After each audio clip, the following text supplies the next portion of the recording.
வணக்கம். TRB Tamil compulsory eligibility test மொத்தம் 30 question, 30 நிமிஷம் டைமு.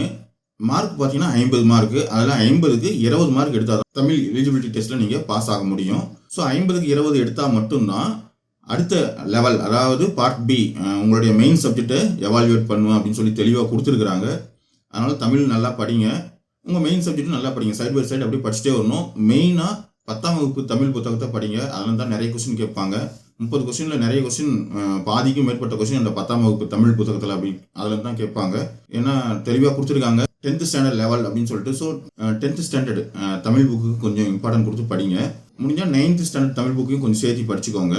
நம்ம இதுக்கு முன்னாடி வீடியோவில் பிஜிடிஆர்பி 2025 நோட்டிஃபிகேஷன் சம்மந்தமான வீடியோ முழு விவரம் எல்லாமே நம்ம ஒரு வீடியோவை போட்டிருக்கோம். இதுக்கு முன்னாடி வீடியோ டிஆர்பி வெப்சைட்டில் நீங்கள் அப்ளை பண்ணுறதுக்கு முன்னாடி அதை பாருங்கள், உங்களுக்கு ஒரு ஐடியா கிடைக்கும். அதே மாதிரி இதுக்கு முன்னாடி வீடியோவில் நம்ம தாவரங்களுடைய குலை வகை, பிஞ்சு வகை அதான் பார்த்தோம். அது சம்மந்தமான ஒரு 15 கொஸ்டின் இருக்குது.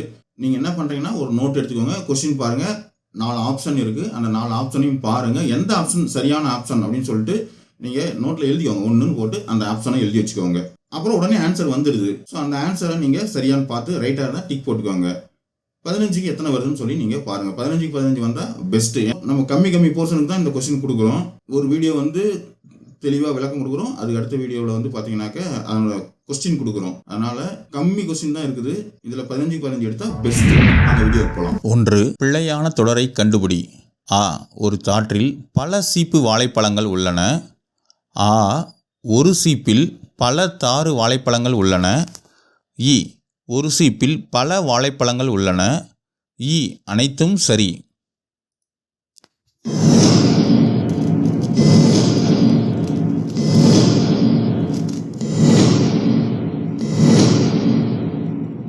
ஸோ ஆன்சர் பார்த்தீங்கன்னா ஆ.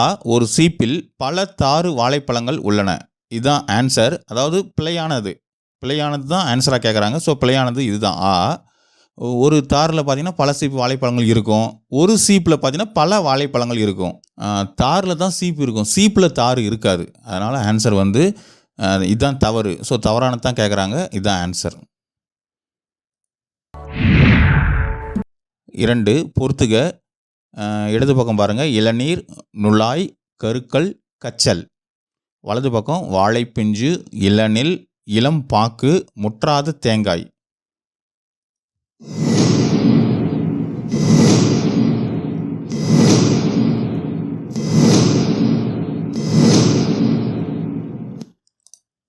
ஸோ ஆன்சர் பார்த்தீங்கன்னா ஆ.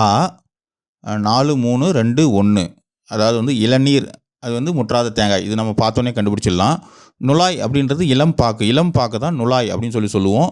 கருக்கல் அப்படின்றது இளநெல்லில் கருக்கல் அப்படின்னு சொல்லுவோம். கச்சல்னா வாழைப்பிஞ்சு. இது அடிக்கடி கேட்கக்கூடிய கொஸ்டின், டிஎன்பிசியில் கேட்கக்கூடிய கொஸ்டின். கச்சல்னா வாழைப்பிஞ்சு. 3. தாவரங்களின் பிஞ்சு வகைகளுக்கு வழங்கப்படும் சொற்கள் யாவை? தாவரங்களுடைய பிஞ்சு வகைக்கு வழங்கக்கூடிய சொற்கள் இருக்குது. ஆ. அரும்பு, போது, மலர், வி, செம்மல்.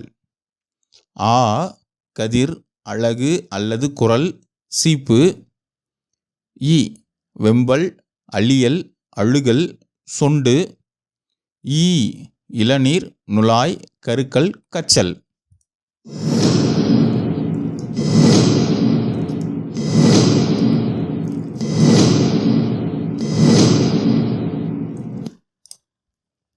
ஸோ ஆன்சர் பார்த்தீங்கன்னா இ. இளநீர், நுழாய், கருக்கல், கச்சல். இதெல்லாம் பார்த்தீங்கன்னா தாவரங்களுடைய பிஞ்சு வகை. நம்ம இப்போ தான் பார்த்தோம். இதெல்லாம் என்னென்ன அப்படின்றது இதுக்கு முன்னாடி இருக்கக்கூடிய வீடியோங்கள்லாம் இருக்குது. அதெல்லாம் நீங்கள் பார்த்தீங்கன்னா தான் உங்களுக்கு புரியும். இதெல்லாம் என்னென்னன்றது தெரிஞ்சுக்கோங்க. 4. பலாப்பிஞ்சு எவ்வாறு அழைக்கப்படுகிறது? ஆ. பூம்பிஞ்சு. ஆ. வடு. இ. மூசு. ஈ. கவ்வை.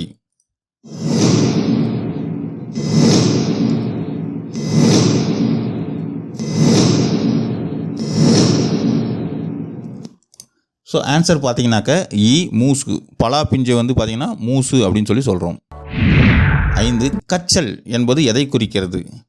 ஆ. பலாப்பிஞ்சு. ஆ. வாழைப்பிஞ்சு. இ.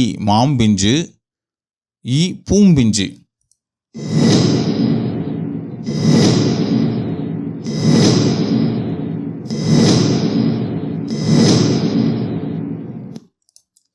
ஸோ ஆன்சர் பார்த்தீங்கன்னா ஆ வாழைப்பிஞ்சு. கச்சல் அப்படின்றது வாழைப்பிஞ்சு. 6 தென்னை பனை முதலியவற்றின் இளம் பிஞ்சு எவ்வாறு அழைக்கப்படுகிறது? ஆ கவ்வை, ஆ குறும்பை, இ முட்டுக்குறும்பை, இ நுழாய்.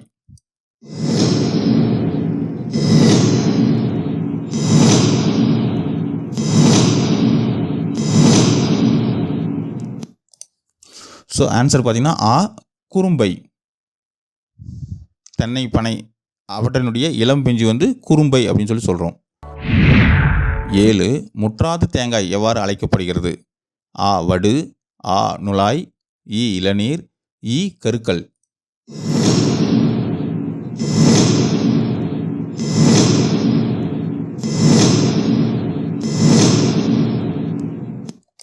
முற்றாத தேங்காய் அப்படின்றது இளநீர் தான்.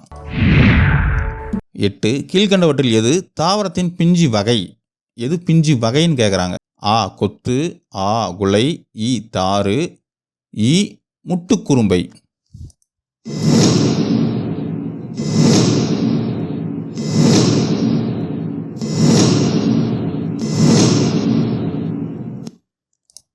ஸோ ஆன்சர் பார்த்தீங்கன்னா இ முட்டுக்குறும்பை.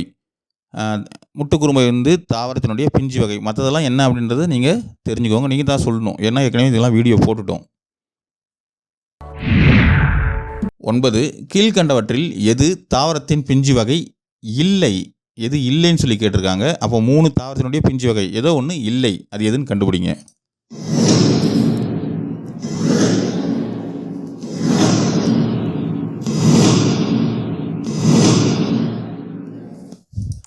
ஸோ ஆன்சர் பார்த்தீங்கன்னா இ கதிர் அப்படின்றது தாவரத்தினுடைய பிஞ்சு வகை இல்லை.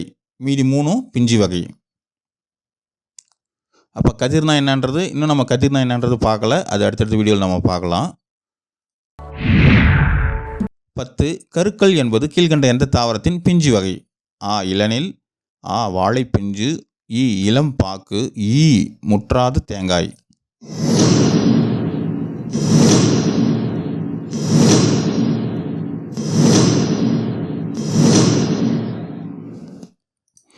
ஸோ கருக்கல்னா பார்த்தீங்கன்னா இளநெல் தான் கருக்கல் அப்படின்னு சொல்லி சொல்கிறோம். ஆ இளநெல். 11 வடு என்பது கீழ்கண்ட எந்த தாவரத்தின் பிஞ்சு வகை? ஆ இளநெல், ஆ வாழைப்பிஞ்சு, இ மாம்பிஞ்சு, இ முற்றாத தேங்காய்.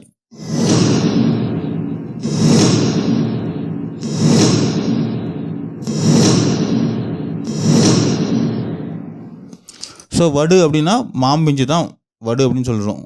மாவடு அப்படின்னு சொல்லி சொல்லுவோம். மாம்பிஞ்சு மாவடு அப்படின்னு சொல்லி சொல்கிறோம். இ மாம்பிஞ்சு. 12 சரியானவற்றை தேர்ந்தெடு.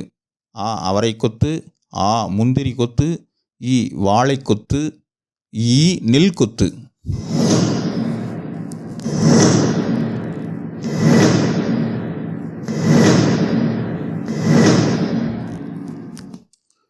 ஸோ எது சரி அப்படின்னு சொல்லி கேட்குறாங்க. அவரை கொத்துன்றது தான் சரி. அவரை கொத்துன்றது சரி. மீதி எல்லாமே வந்து மாறி இருக்கும். முந்திரி கொத்து அப்படின்னு வராது, வாழை கொத்துன்னு வராது, நெல் கொத்து அப்படின்னு சொல்லி வராது. முந்திரிக்கு என்ன, வாழைக்கு என்ன, நெல்லுக்கு என்னன்றதை நீங்கள் கண்டுபிடிங்க. 13 வாழைத்தாற்றின் பகுதி எது? ஆ தாறு, ஆ சீப்பு, இ கதிர், இ அழகு.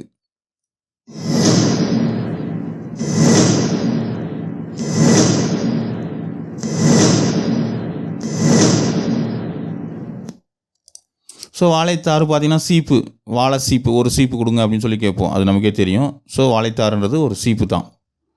13 ஆ சீப்பு. 14 கொடி, முந்திரி போன்றவற்றின் குலை வகை எவ்வாறு அழைக்கப்படுகிறது? ஆ கொத்து, ஆ குலை, இ தாறு, இ கதிர்.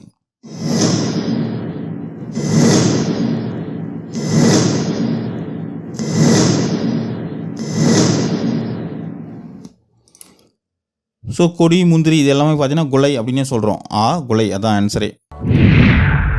15 சரியானவற்றை தேர்ந்தெடு.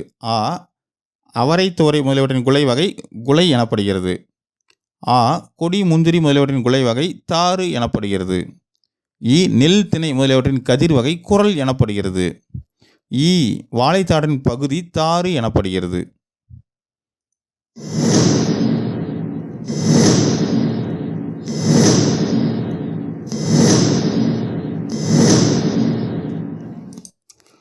ஸோ ஆன்சர் பார்த்தீங்கன்னா நெல்லு திணை முதலியவற்றினுடைய கதிர் வகை என்னன்னு சொல்கிறோம் அப்படின்னா குரல் எனப்படுகிறது. அதான் சரி, மீதெல்லாம் தவறு.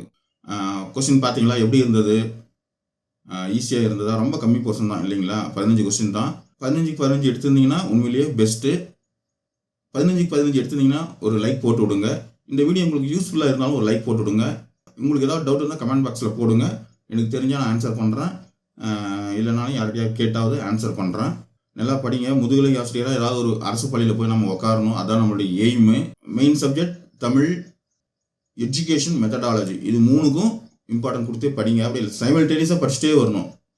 உதாரணத்துக்கு மெயின் சப்ஜெக்ட் ஒரு நாளைக்கு, அதாவது எந்த வேலைக்கும் போகாமல் வீட்டில் இருக்கிறவங்க இதே தான் படித்து ஆகணும் அப்படின்னு படிக்கிறவங்க ஒரு நாளைக்கு பார்த்தீங்க அப்படின்னா கிட்டத்தட்ட ஒரு 12-13 மணி நேரம் நீங்கள் படிக்கணும். அப்போ தான் அது சரியாக இருக்கும். ஒரு 6-7 மணி நேரம் மெயின் சப்ஜெக்ட் படிங்க. ஒரு மணி நேரம் தமிழ் படிங்க. 1 மணி நேரம் எஜுகேஷன் மெத்தடாலஜி படிங்க. அந்த மாதிரி கணக்கு அலாட் பண்ணி படிங்க. ஏதாவது ஒரு அரசு பள்ளியில் போயிட்டு முதுகலை ஆசிரியராக உட்காடுறீங்க. அரசு வேலை பெறுவதை நமது லட்சியம் அடைந்தே தீர்வோம். நன்றி.